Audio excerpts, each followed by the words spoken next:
Di akhir zaman ini, banyak sekali keanehan-keanehan orang dalam beragama.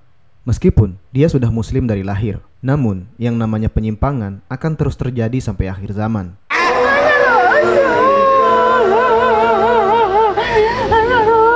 Sebenarnya ngelap berkah atau tabaruk dengan bekas fisik Nabi Shallallahu Alaihi Wasallam memang dibolehkan, sebagaimana dilakukan oleh para sahabat. Mereka pernah bertabaruk dengan air bekas wudhu Nabi Shallallahu Alaihi Wasallam, baju beliau, minuman beliau, rambut dan seluruh bekas fisik yang mulia Rasulullah Shallallahu Alaihi Wasallam. Dan Nabi Shallallahu Alaihi Wasallam tidak mengingkari tindakan mereka, menunjukkan bahwa hal tersebut boleh dilakukan karena memang pada tubuh Nabi Shallallahu Alaihi Wasallam itu mulia, mengandung keberkahan dari Allah Azza wa Jalla. Tapi ada tapinya ya.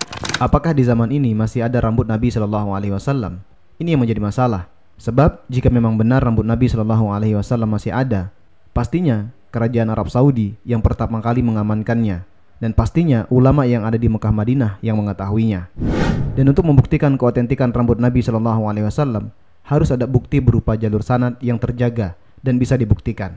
Syekh Ahmad Basa Taimur dalam buku beliau mengatakan, tak satu pun riwayat valid yang bersambung sampai ke Nabi berkenaan rambut Nabi Shallallahu Alaihi Wasallam yang tersebar di masyarakat sepeninggalan beliau.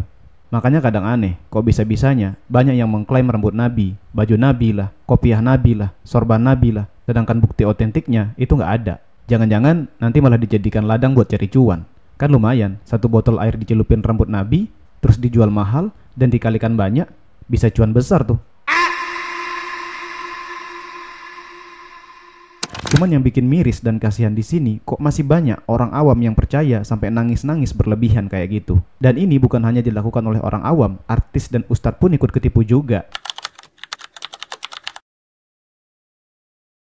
Jadi gini, akal kita dipakai buat berpikir. Jangan buang akal kita hanya demi hawa nafsu dan tradisi orang banyak.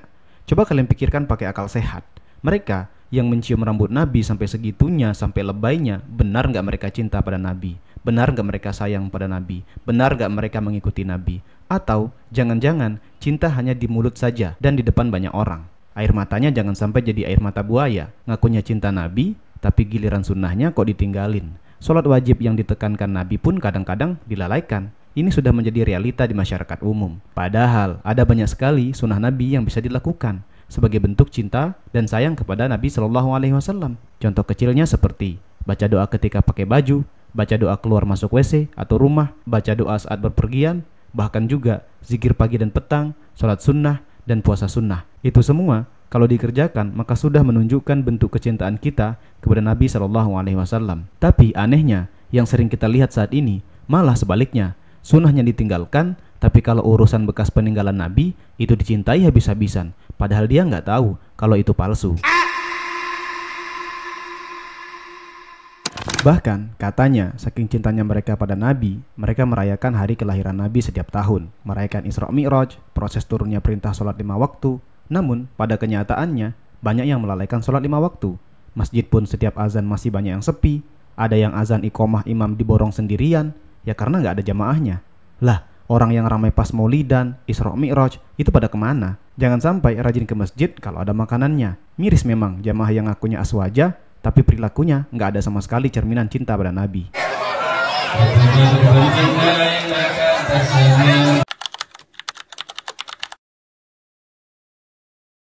Di negara Konoha ini, kadangkala agama itu kalah dengan budaya.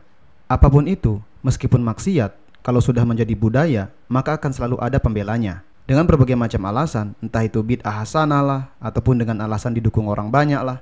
Padahal Allah Subhanahu wa Ta'ala di dalam Al-Quran menjelaskan, dan jika kamu menuruti kebanyakan orang-orang di muka bumi ini, niscaya mereka akan menyesatkanmu dari jalan Allah. Mereka tidak lain hanyalah mengikuti persangkaan belaka, dan mereka tidak lain hanyalah mengira-ngira saja. Sesungguhnya Rabbmu, dialah yang lebih mengetahui tentang orang yang tersesat dari jalannya, dan dia lebih mengetahui tentang orang-orang yang mendapat petunjuk.